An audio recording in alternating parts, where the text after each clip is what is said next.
Hare Krishna, Krishna Krishna, Hare Hare, Hare Rama, Hare Rama, Rama Rama, Hare Hare.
Hare Krishna, dear devotees, please accept my holy obeisances. All glories to Srila Prabhupada. Welcome to the Harrisburg Zoom Bhagavatam class. The class is from text 30, chapter 17 of Canto 1. So I've done it backwards. I will do it again. Canto 1, chapter 17, text 30. And it will be given by Her Grace Vrindavaneswari Devidasi from ISKCON, Philadelphia. Hare Krishna. Mataji, please accept my holy obeisances. All glories to Srila Prabhupada. Hare Krishna. All glories to Prabhupada. Good morning, everyone. So Jai. it's all yours. Thank so you. Please take it over. Hare Krishna. Okay. Jaya Radha Madhava Punjabi Hari Jai Gopi Jana Vallabha Girivardhari Yashodanam Jana Vraja Jana Ranjana Jamuna Tira Vanachari Jai Radha Madhava Punjabi Hari Jai Gopi Jana Vallabha Girivardhari.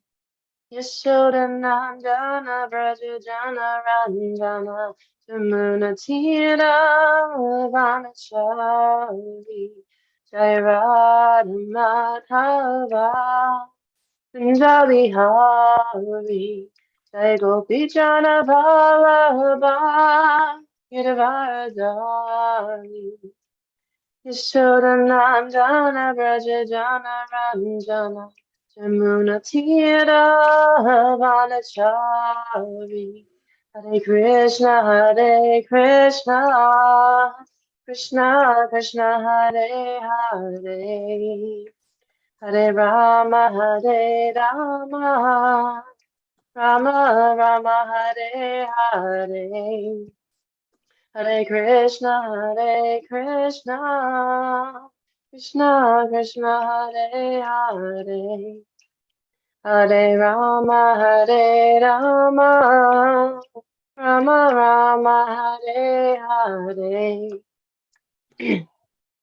Jayam Vishnupad Paramahamsa Parivrajagacharya Asatari Sata His Divine Grace A.C. Bhaktivedanta Swami Srila Prabhupada Ki Jai Jayam Vishnupad Paramahamsa Parivrajagacharya Asatari Sata His Divine Grace Srila Bhaktisiddhanta Saraswati Thakur Srila Prabhupada Ki Jai Ananta Kota Vaishnava Vrinda Ki Jai Namacharya Srila Haridas Thakur Ki Jai Prem Sikaho Sri Krishna Chaitanya Prabhu Nityananda Sri Advaita Gadara Shiva Sati Gaur Bhaktivinoda Ki Jai Radha Krishna Gopa Gopinath Shamakan Radhakan Gira Govardhan Ki Jai Mayapurdam Ki Jai Vrindavanam Ki Jai Jamuna Devi Ki Jai Ganga Devi Ki Jai Tulsi Devi Ki Jai Transcendental Book Distribution Ki Jai Samaveda Bhaktivinoda Ki Jai ISKCON Harrisburg Ki Jai all glories, the assembled devotees, Hare Krishna. All glories, the assembled devotees, Hare Krishna. All glories, the assembled devotees, Hare Krishna. All glories to Shri Guru and Shri Gauranga, Hare Hare Bol. Nama Om Vishnu Krishna Prasaya Bhutale Shrimati Bhaktivedanta Swaminiti Namane Namaste Saraswati Devi Gauravana Pacharani Nirvishesha Shuni Valley Pashya Chate Shatarani Om Namo Bhagavate Vasudevaya Om Namo Bhagavate Vasudevaya Om Namo Bhagavate Vasudevaya Narayana Namaskritha Naram Shaiva Narottama Devam Sarasvatim Vyasam Chatutaya Madhurya Nastapraya Shurabhadreshu Nityam Bhagavata Sevaya Bhagavati Uttama Shloki Bhaktir Bhavati Naishtaki. So this morning we're reading from the Srimad Bhagavatam, Canto 1, Chapter 17, verse 30. So I'll read it the verse 3 times and then we can repeat it together. Patitam Padayorvira Kripaya Dina Vatsala Sharanyo Navadi Chokya Ahachedam Hashan Iva Patitam Padayorvira Kripaya Dina Vatsala Sharanyo Navidi Chokya Ahachedam Hashan Iva Patitam Padayorvira Kripaya Dina Vatsala Sharanyon Naviti Chokya Aha Chedam Hashan Eva. Anyone else like to go? Patitam Padayo Vira Kripaya Dina Vatsala Sharanyo Navadich Shukya Ahachedam Hasan Iva. Hare Krishna. Anyone else? Patitam Padayorvira Kripaya Dinavatsalaha Sharanyo Navadhischalokya Ahachedam Hasaniva. Thank you. Anyone else like to give it a whirl? One more person. Patitam Patyorvirah Krupayati Vasalyah Sharanyo Navaticha Lokya Aham Chetam Asanniva. Hare Krishna. Krishna. Great. So we'll do word for word. Patitam, fallen. Padayo, at the feet. Viraha, the hero. Kripaya, out of compassion. Dina Vatsalaha, kind to the poor. Sharanyaha, one who was qualified to accept surrender. Na, not. Avidit, did kill. Shlokiya, one who is worthy of being sung. Aha, said.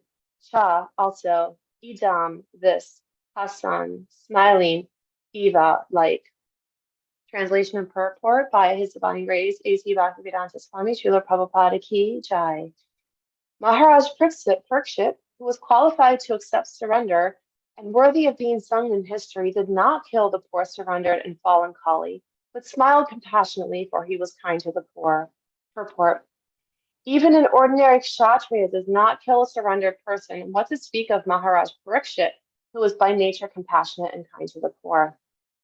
He was smiling because the artificially dressed Kali had disclosed his identity as a lower class man, and he was thinking how ironic it was that although no one was saved from his sharp sword when he desired to kill, the poor lower class Kali was spared by his timely surrender. Maharaj Parikshit's glory and kindness are therefore sung in history. He was a kind and compassionate emperor, fully worthy of accepting surrender even from his enemy. Thus, the personality of Kali was saved by the will of Providence.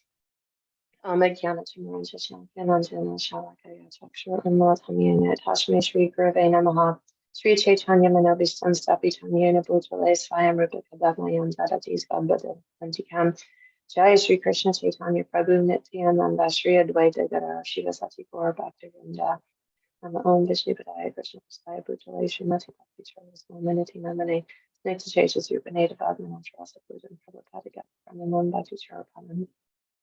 So I'll read the translation again. Maharaj Parikshit, who was qualified to accept surrender and worthy of being sung in history, did not kill the poor surrendered and fallen Kali, but smiled compassionately, for he was kind to the poor. So just a recap of where we are in this chapter. We know that this is the punishment and reward of Kali. So this is the onset of Kali Yuga, and we were learning about the bull in prior verses, and the three legs that were cut off by this Kali personality, and the three legs represented austerity, cleanliness, mercy, and truthfulness. Well, the four legs represent austerity, cleanliness, mercy, and truthfulness, but all have been broken except for truthfulness. So this is where everything starts to kind of fall apart. And this, we know that each leg of the bull represents a yuga, each of the different cycles of time that pass, and each cycle gets a little bit shorter. And so this is this whole pastime is really carrying out Krishna's desires. Everything is under Krishna's arrangement. So even though Maharaj Parikshit could have very easily and would have been justified in killing Kali, he did not, because Kali surrendered to him. Parikshit is a king. He's the king of the earth. He's the great king, and he was, as he said, qualified to accept surrender, meaning that were someone to surrender to him, he was qualified to accept that as a sign of, and to provide mercy to them. And he did that, because he did not. Someone that surrenders, usually you don't go out and just kill them anyway. So when there's battle happening and one side surrenders, that usually means that the attack is over. Okay, so you look through war history, see the white flag go up, right? That means okay, we surrender, we're done, stop fighting.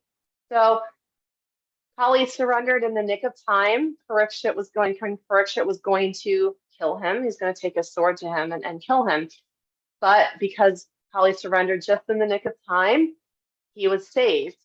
Also, there's a lot of things, kind of subtext in this particular verse that I wanted to dive into a little bit today. And the subtext is really this concept of, there's two, the concept of mercy and compassion that I wanted to dive into. And then the other kind of subtext that we're getting into with this whole chapter is the progression of Kali Yuga, the entering into this next Yuga cycle, which is the most degraded. And it is a time, this Yuga cycle really represents a time where all things have been lost. Only 25% even can maintain aspects of religion. The rest are just irreligion is rampant. austerity, cleanliness, everything is gone. So we're really left with just a tottering leg of truthfulness, and that's just kind of hobbling along because we know we're coming into the time of quarrels, lies, and hypocrisy. So this is not truthfulness. So we know that last leg of the bull is really not standing very strong in Kali Yuga. So, but the Yuga cycles pass according to Krishna's arrangement. So there's two things happening here.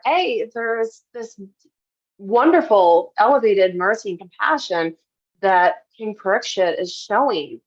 And then there's also, one might think, well, Kali Yuga is a horrible, degraded time. It's a horrible, degraded period of history, of humanity. Why wouldn't Parikshit want to kill Kali in this moment, take him out, and prevent this whole yuga from occurring?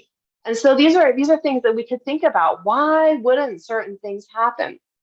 So we're going to kind of dive a little bit deeper into those two topics today. So I first wanted to get into the concept of compassion and really illustrating examples in our Vaishnava history, in our parampara, in the Vedas, where we see this level of compassion happening. A really great example, when I was reading this verse, the first thing that came to me was Lord Chaitanya and the Jagai Madai pastime. So Jagai and Madai were born to a Brahmana family. They came from a pretty elevated family, but they took to the life of thievery.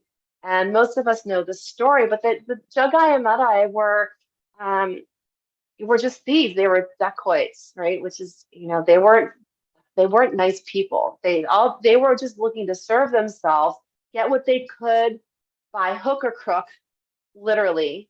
And they were just out to serve their own desires, no matter who it hurt. And so this is Jagai Madai. They were very much in the mode of darkness. And so Jagai Madai had been very, very offensive. Lord Nityananda was there, and there was an interaction, a fight, and there was this was a tussle. And Lord Chaitanya came in, and he was very merciful to them. And so we can see they actually became Lord Chaitanya's disciples. And so in this process, Lord Chaitanya showed such mercy to them that they actually put down their dark ways, put down their lies and stealing, and they became devotees. They took to the path of bhakti. They took to the path of surrendering to the Lord. And because of that mercy, they turned over a new leaf. They took a new path in life. So when we can show this kind of mercy, when we see these examples of mercy, we're saying, well, that they deserved it. They should, Jagai and Madai should have been, killed or beaten up or thrown in jail. They deserved it, right? And we may think about the karmic reactions, right? This really kind of brings us to this concept of karma, which the word gets thrown around so much. Even in Western society, it's become a word that's been adopted from Vedic culture. And it's used a lot in Western society, say, it's just karma, it's karma catching up to you. Oh, it's just my bad karma, but what does that really mean? What is that karmic reaction really, what is it really doing in our lives? And so, one could say, well, karmically speaking, Kali should have been killed. Karmically speaking, Jagai and Madai should have been put in jail or punished in some way. And but in these instances, the mercy was shown, right? And so whose responsibility is it to carry out karmic activity? Whose responsibility is it to carry out the cause and effect of our activities? And really, when we are doing things in this material world, every action has a reaction. And until we are in the space of, taking to devotional life, to taking to spiritual life, then the activities are going to continue to produce effects in our life. If we do something good, there might be a positive karmic reaction. If we do something bad, there's a negative karmic reaction. But we don't know when that karmic reaction might hit. And if someone shows mercy, if we receive mercy from Krishna, we might, you hear sometimes people say, especially devotees will say, I'm very grateful. If something bad happens to them, they might say, "Oh, I'm grateful because Krishna loves me so much. He's being so merciful to me. This is a result of karma, but this could have been much worse. Krishna could have, this karmic reaction could have been exponentially worse if Krishna hadn't shown so much mercy toward me." And so this is the way that we can look at it, to say things that are happening in our lives, it could have been worse, but Krishna is actually being merciful and giving us a break sometimes. So, but we don't know how karma is to be delivered, and we sometimes think we want to deliver karma to someone because they hurt us, and so we want to retaliate. And this is this concept of retaliation. If someone hurts us, we want to hurt them back even worse. This is a common reaction.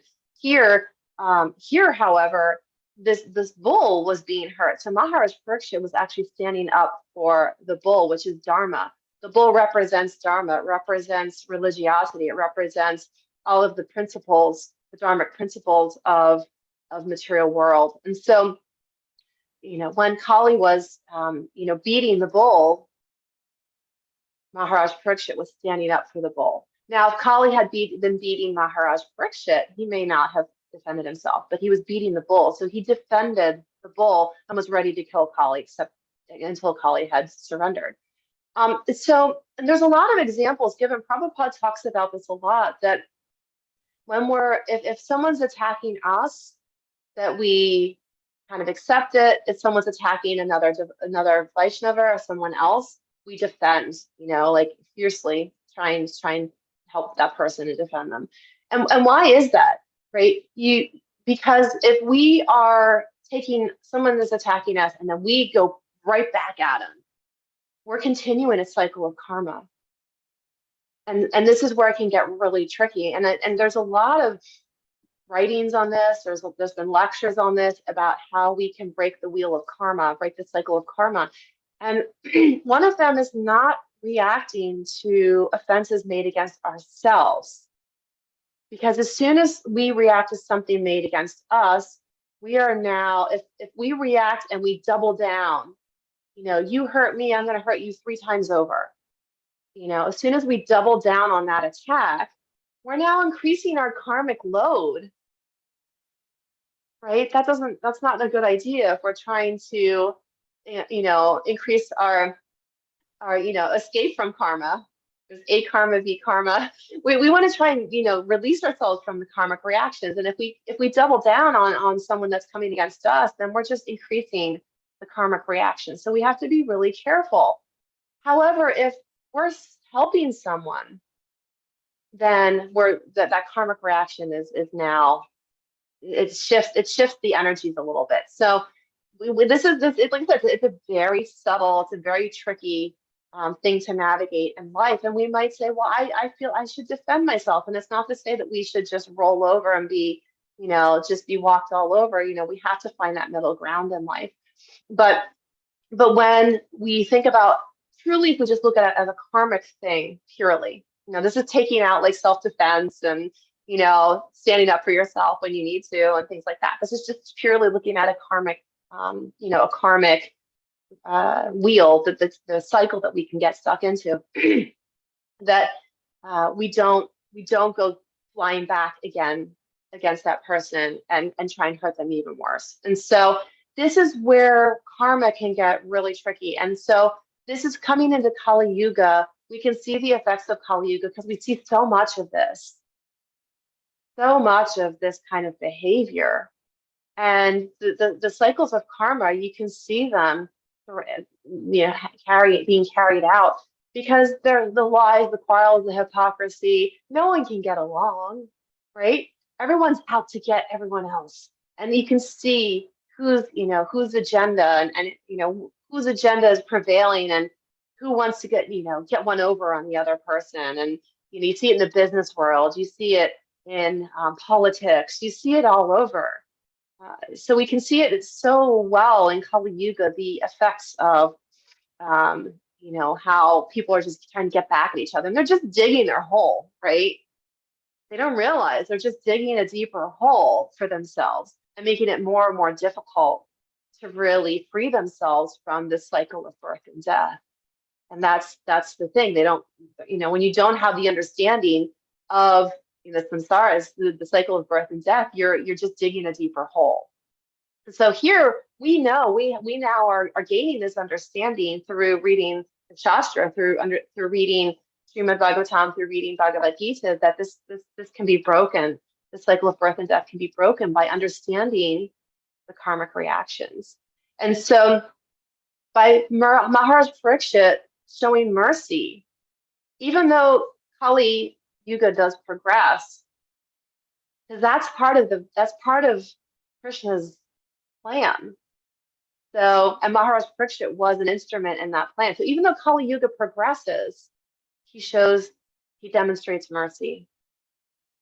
Because Maharaj Parikshit is still a highly, highly elevated king. And so he's demonstrating the qualities of someone, of compassion. So now let's kind of, and actually one more point I wanted to talk about with that is that, we talk about these cycles of karma, right?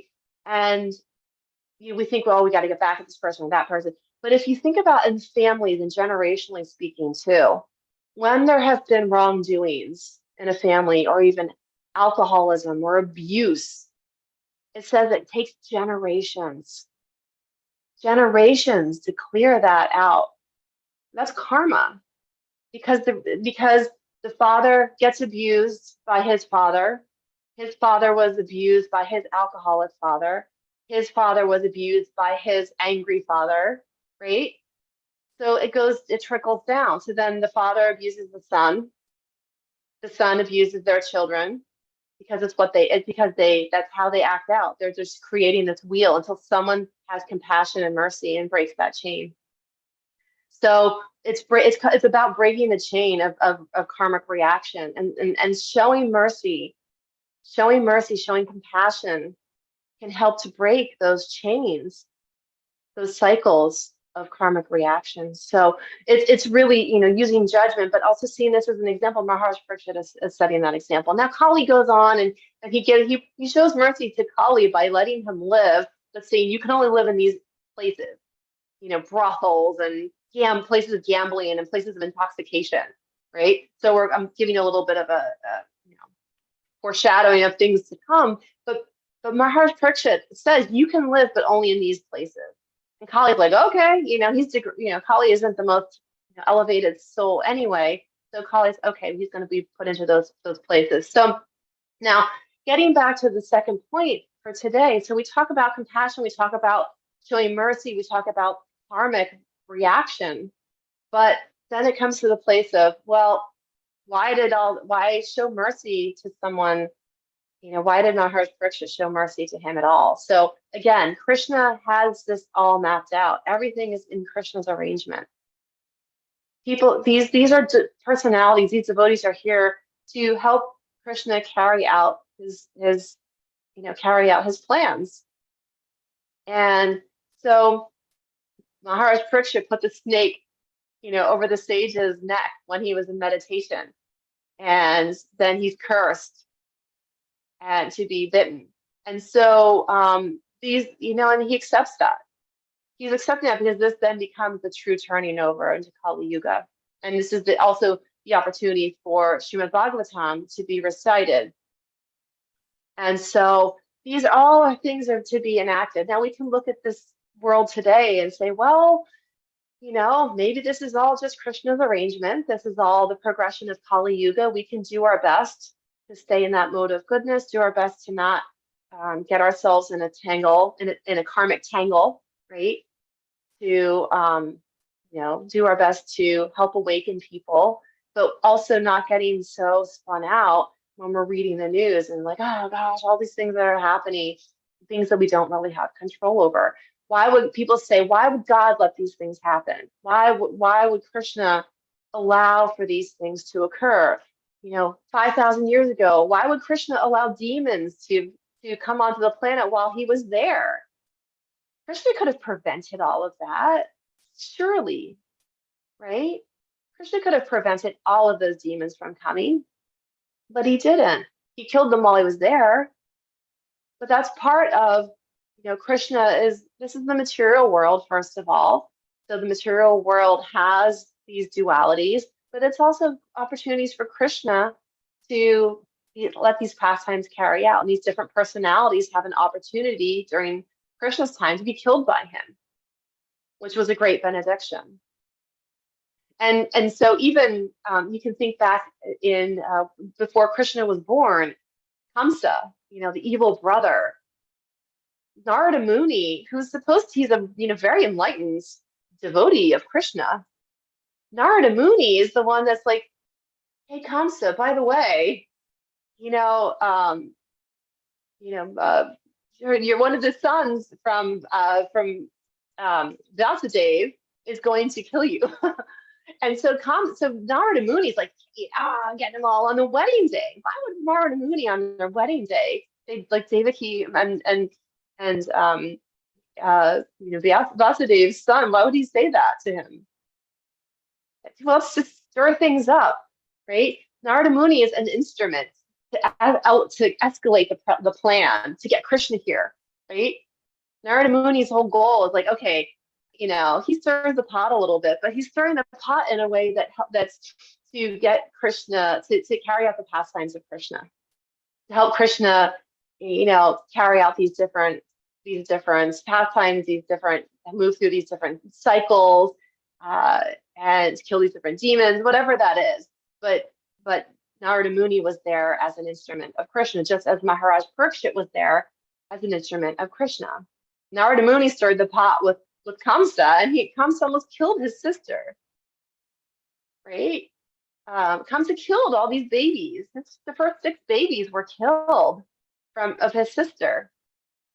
Now, that's a pretty awful thing. If Narada Muni hadn't told him, then the babies would have been born, everything would have been fine, and But no, Narada Muni is like, hey, by the way, psst. And so then comes like, oh, they start, this goes on a killing spree. But this is Narada Muni trying to escalate things. He's like, all right, let's get this going faster. Krishna's going to get here sooner. And so he's stirring the pot to carry out, to help bring Krishna to the pastimes. And that's the glorification of the Lord. And the demons come and they come so Krishna can be glorified. We can all see the glories of Krishna. So nothing is done. A blade of grass doesn't move without Krishna's knowing, right? Nothing is occurring on this earth. No demon, no bad action, no war, hurricane, earthquake is happening without Krishna's knowledge. We are here, and this is all part of the material world. But Krishna knows everything that's going on, so we have to kind of just accept that this is all part of Krishna's plan, but we don't always know what Krishna's grand plan is, and we don't have control over an earthquake or a war, or who's doing what to who on the political side of things. We don't have control over that. So really taking a step back and reminding ourselves that, okay, well, I guess this is just Krishna's plan. Otherwise, it would be something else. If Krishna were wanting something else to be occurring here, he would have arranged that accordingly. But he didn't, because this is Kali Yuga. And this is how Kali Yuga progresses. But the thing is that at the end of Kali Yuga, it gets worse and worse and worse and worse and worse. This is predicted, though. We go through 17 Yuga cycles, and I think it's 17 in the life of Manu. So these cycles in the day of Brahma, we have all these different Yuga cycles that occur, these 4 over and over and over and over and over again. And at the end of each Yuga, at the end of each of those 4 cycles, Kalki comes, which is in form of Krishna, He destroys all the miscreants, cleanses the earth, and then it resets back to Satya Yuga. So it's a process. It's a very long process, millions of years, long process, couple million years. It's a very long process, but it is set in time. So we are just part of this process of things happening. So, and it makes sense, right? So you cleanse the earth, Satya Yuga begins, all mode of goodness is restored. But what happens the longer that material energies are, living entities are exposed to material energies? The longer they're exposed, the more degraded things become. It's just like metal. The longer that metal is sitting outside exposed to the elements, it starts to rust. And so it's just a natural progression. The living entities are exposed to the material energies, and eventually that goodness starts to erode. The metal on a car from 1950, if you don't maintain it, will look like a heap a heap of rusted junk if you don't maintain it. And so this is the exposure that we have to the material energies, and this is part of the process of being here. So accepting that Kali Yuga will progress with or without us, that Kali Yuga is destined to get uglier, destined to get more, more degraded as time goes on. This is just the process that at the end, the world, the living energies, material energies are cleansed and everything resets. Now, hopefully, because we are in a process, we're still in the energies of Kali Yuga, we're still in the material energies, but we're choosing a different path. So this is kind of brings it to my third point, which is that despite all of these things, because we're here in the path of Bhakti Yoga, because we are choosing this path to develop a relationship with Krishna, where we are hoping to be able to break the cycle of karma, break the cycle of repeated birth and death through our activities. And so this is, regardless of what's happening in Kali Yuga, that we're focusing on the spiritual relationship and focusing on the spiritual energies, which will free us from all of this. And this is why Prabhupada was so adamant in his lectures. He was incredibly adamant when he was giving talks to the public, to say, look, this material world will not provide you with happiness. It may seem like it does, but it's not true happiness. True happiness, true joy comes from spiritual energies, not from material energies. And the more that, and so we have to awaken, right? We have to awaken our dormant desire to have a relationship with God, to engage in those spiritual energies. But because the living entities have been hanging around, collecting dust and rusting, we're in this Kali Yuga because of the living entities have been exposed to the material energies for all of these yugas, it makes it harder. But the reason there's so many, there's so many boons to being part of Kali Yuga, and this is also, sages will glorify Kali Yuga because one can receive the most benedictions by turning their hearts to God, turning their hearts to Krishna, because it's so hard. Just think about it. You can, if you do an activity that's kind of easy and you finish it, you're like, okay, that was good. But if you would take out an activity that's really challenging and really, arduous, and then you finish it, you're like, oh, gosh, this is so rewarding. So just think about, we're in the most difficult of yugas right now. We're the most difficult of times to dedicate our lives to Krishna. And Krishna knows it. He's told us in Bhagavad Gita, this is a very difficult time. He gives us opportunities to do less. If you can't do this, do this. If you can't do this, do this. Because he knows that this is such a difficult time for the living entity to turn their lives toward him, to dedicate their lives toward Krishna. But manmana bhava mad bhakto, this is like if we think about Krishna, we dedicate our lives to Krishna, we devote ourselves to Krishna, then we will come home to him surely. But this is the process that in Kali Yuga can be very challenging. And so we take to this spiritual process of bhakti yoga, we take to the path if we want, right?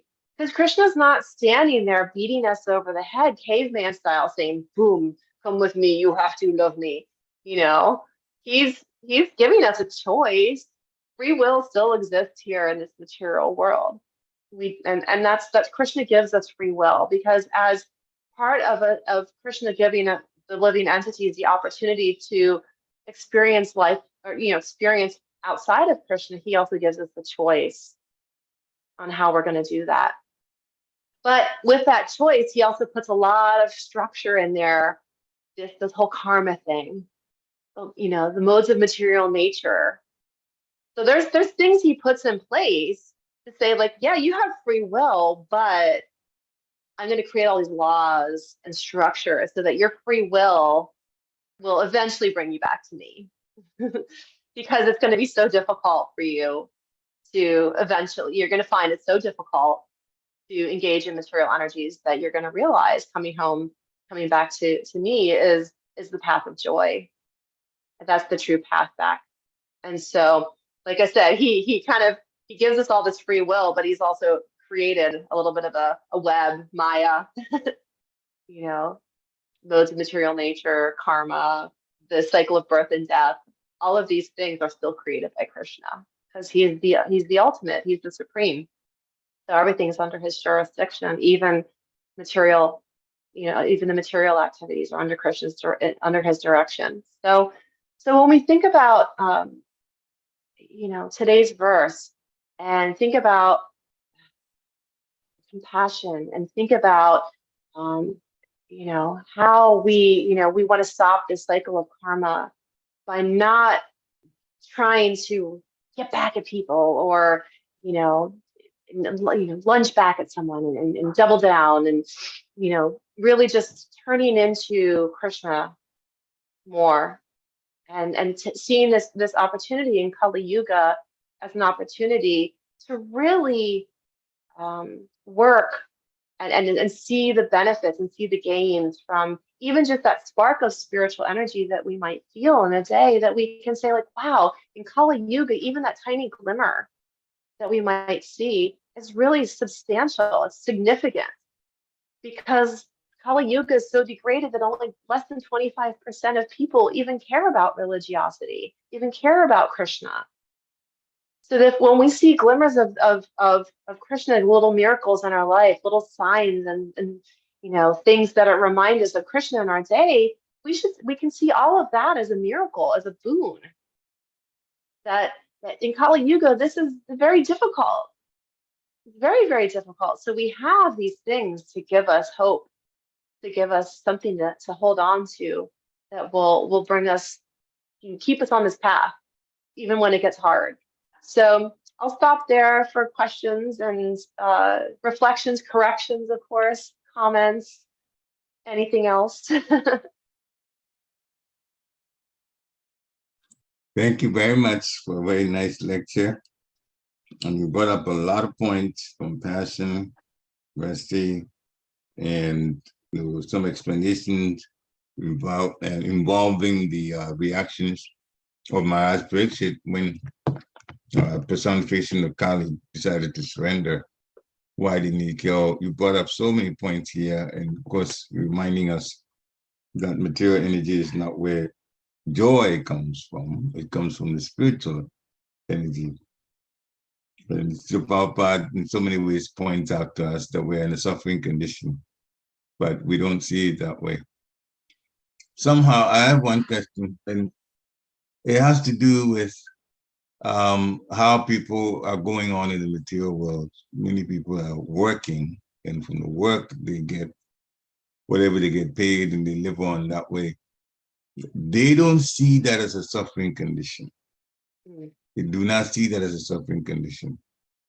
And how can we convince them that actually the spiritual world doesn't involve having to work like that? How can we convince them that? Because still, some people who are able to manage their financial affairs and so on, even have some money left over, don't think that they're suffering in this world. Yeah. And so the illusion is still there. So can you give some points about how to dispel the illusion? I'll Hare try. Krishna. Hare Krishna, good question, Prabhu. I think that the first way that we see suffering is death. And I think it's a reminder to anyone that, when they lose a loved one, that is creates so much suffering. So there's that suffering right away. It's just is the concept of death, and people are terrified of death. And that is why are they working so hard? Why are they working to keep themselves healthy and do all the things to try and avoid death? And that fear of death in itself is suffering. And so that's one aspect of it. And the other thing too is ignorance is bliss, right? So sometimes people want to be in that state of ignorance because to know otherwise would kind of remove the veil of illusion, and that can be very painful for people. So sometimes we have to just let them figure it out on their own. People who are not ready to see life as suffering, they're not ready to see that there's a veil of illusion and covering their senses. They will be quite disturbed in the mind if we try and present that to them. So sometimes we have to let them just celebrate the goodness that they bring that they're bringing in their lives, and encourage them to come for prasadam, or encourage them to see ways they can make a small donation with what they have, and let them kind of work toward the mode of goodness, that eventually they will come to a realization that this material world actually isn't all it's cracked up to be. And a lot of people, like I said, because ignorance is bliss, I think a lot of people would prefer to just carry on without any real in-depth focus on how the world can really provide suffering. I call it the ostrich approach. They stick their head in the sand. So, it's like you stick your head in the sand and just pretend everything's fine.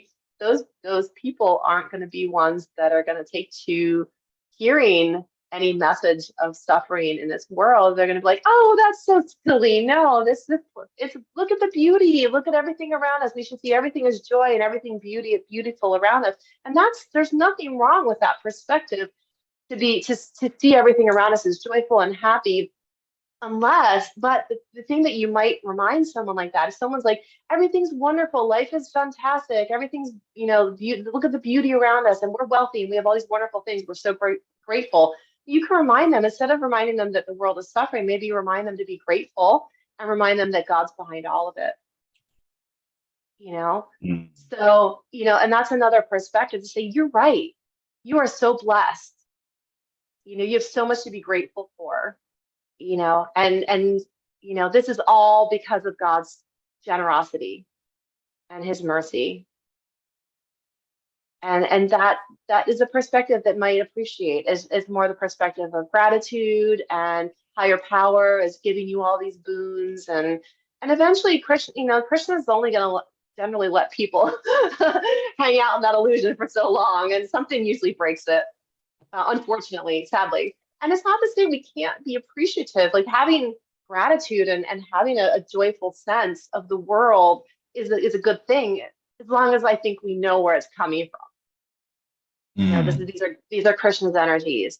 This is Krishna's tree and sun, and Krishna gave us this lovely house, and so it's just another perspective. Thank you very much for approaching it that way. That people who are well set materially, or at least when they think that way, they would not feel that they're suffering. Until you said, even though it's an ostrich approach and they're suffering, but they don't realize it, that they should be grateful of what they have, and realize that the Lord is behind all of this.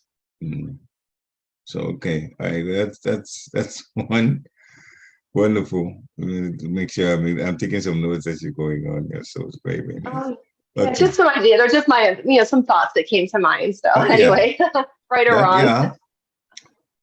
So, dear devotees, if you have any questions or comments, please unmute yourself and ask or make those comments too as you like. Hare Krishna. Yeah. Hare Krishna, Vrindavaneswari. Sorry I joined your class late. I had to end another class.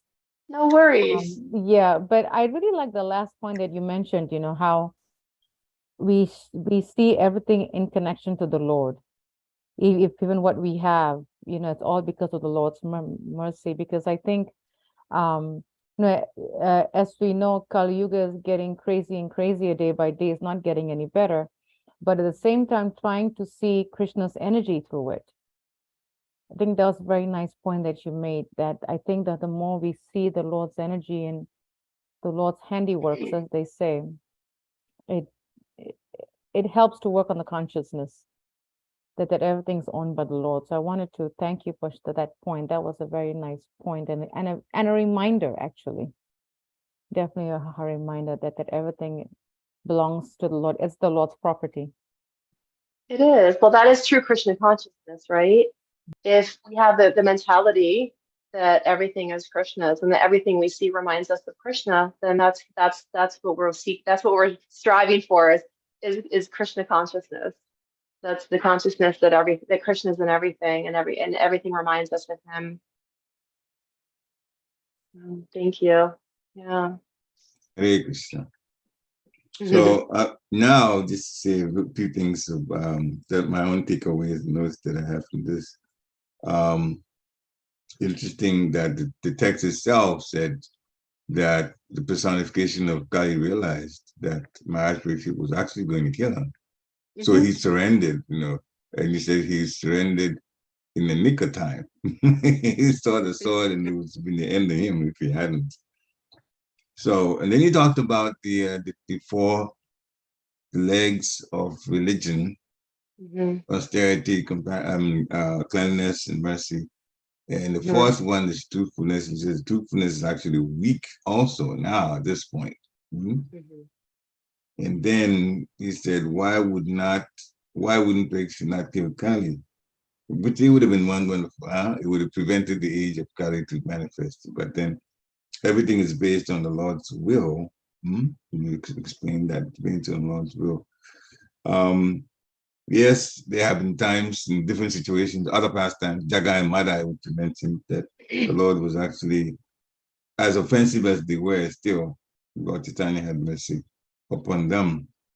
We talked quite a bit about karma. Kali really should have been killed, but the Lord spared him because it was his will. Things were going to unfold also, yeah.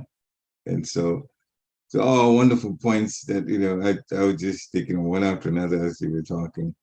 And the cycle of birth and death can be broken by understanding karmic reaction, the point you made also.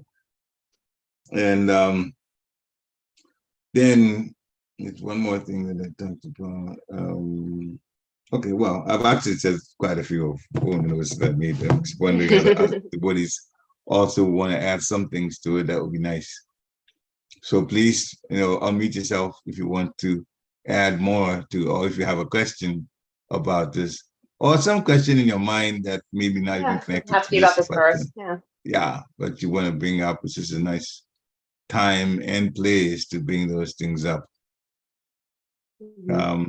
And if nice you have summary, Prabhu. Thank you. You're welcome. You're welcome. Good notes. Well, no problem at all. Yeah, we're coming up on 9 o'clock, but still, it's open if people just want to add some more or make some points about their takeaways or have some questions they want to ask. You can definitely do so now.